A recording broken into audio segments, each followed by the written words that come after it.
At eto na nga mga kapatid 'no, after maka-detect ang Taiwan ng large scale na military activity malapit sa kanilang airspace mga tol, ay nabawasan pa ang Pacific ally sa gitna ng US at China rivalry sa funding at security offers mga kapatid 'no. Nabawasan pa yung Pacific allies nila mga tol. Meron tayong mga balitang panonoorin ngayon at bibigyan ng reaction video mga tol. Kumbaga kung bakit tayo nagbibigay ng reaksyon at commentary sa mga ganitong klaseng balita, para at least hindi tayo nagugulat kung ano man ang nangyayari mga tol 'no. At least aware tayo mga tol bilang mamamayang Pilipino. Hindi lang tayo dito sa ating bansa puro chika, puro ganyan, tungkol sa loto, tungkol sa mga nagbebenta ng bahay at mga kotse. Alam niyo 'yun, do'n lagi napo-focus ang isip ng mga tao sa mga chika-chika na ganyan, eh. Maganda may alam tayo sa mga ganitong bagay mga tol para at least 'di ba, nakakapaghanda tayo kung ano man ang posibilidad na mangyari sa hinaharap 'di ba? So eto mga kapatid, panoorin natin mula sa UNTV 'no. Nangako ng patuloy na suporta ang Marshall Islands at Palau sa Taiwan kabilang sa nalalabing Pacific Island ties ng island territory. Kasunod ito ng pagputol ng Nauru sa diplomatic ties nito sa Taipei matapos ang isang presidential election. Ayon sa Marshall Islands, matibay at para sa kapakanan ng rehiyon ang pananatili ng ugnayan nito sa Taiwan. Tayo wala tayong diplomatic relation dito sa ano 'no, sa Taiwan mga tol. Malinaw naman 'yun mga tol, 'no. Hindi naman natin pinapakialaman yung sigalot ng Taiwan at China, 'di ba? Pero 'yun nga mga kapatid 'no, yung ibang mga bansa nag-iingat na rin. Yung ibang mga bansa mga tol umiiwas na rin, 'no, natatakot na rin ata sila mga tol sa babala ng China na hindi niyo dapat suportahan yung kagustuhan nitong maliit na islang 'to na maging independence o humiwalay sa aming bansa mga tol. Lahat tinuturing nilang kalaban mga kapatid, eh. Kahit nga yung pagbate ni PBBM 'di ba minamasama nila 'yon 'no? Matagal nang may defense at funding compact sa Estados Unidos ang Marshall Islands at Palau. Ang Tuvalu naman mayroon ding security at migration agreement sa Australia noong November.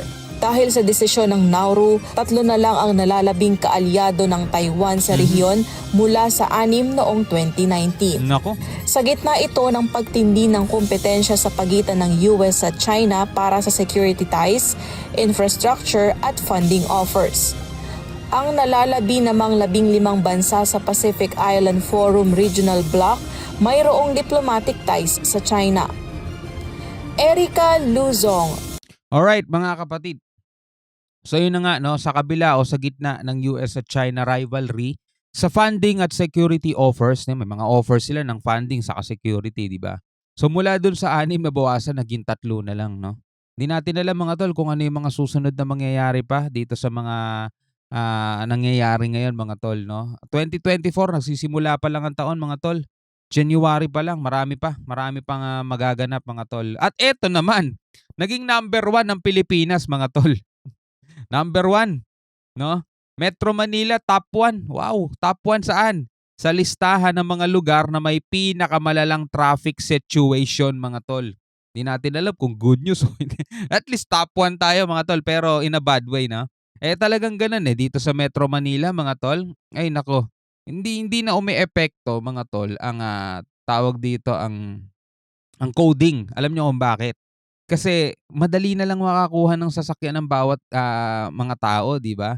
Kung dalawa sasakyan mo, wala ka ng problema sa coding.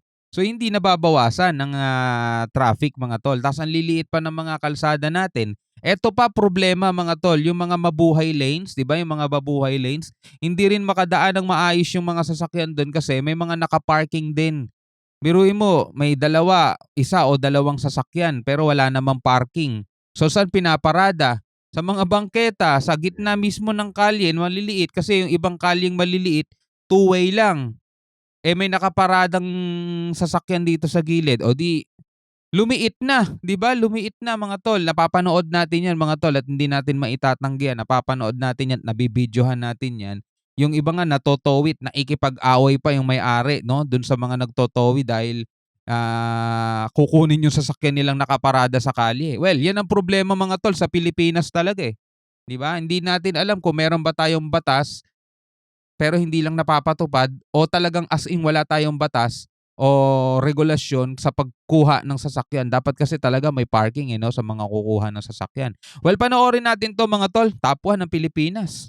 Nag-top 1 ang Metro Manila sa listahan ng Metro Manila pala, hindi Pilipinas. Well, nasa Pilipinas kasi 'to. metro areas na may pinakamalalang traffic base sa resulta ng 2023 TomTom Traffic Index.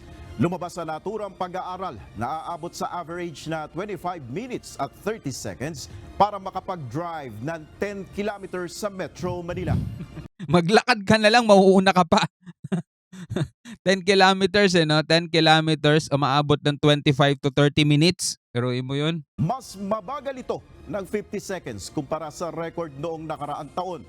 Bukod pa rito, lumabas rin sa naturang traffic index na nasa 19 kilometers per hour lamang ang average speed sa Metro Manila tuwing rush hour. Bunsod dito, nasa 117 hours ang nasasayang kada taon. Bukod sa Metro Manila, kasama rin sa top metro areas na may worst traffic ang Lima, Peru, Bengaluru, India, Sapporo, Japan at Bogota, Colombia.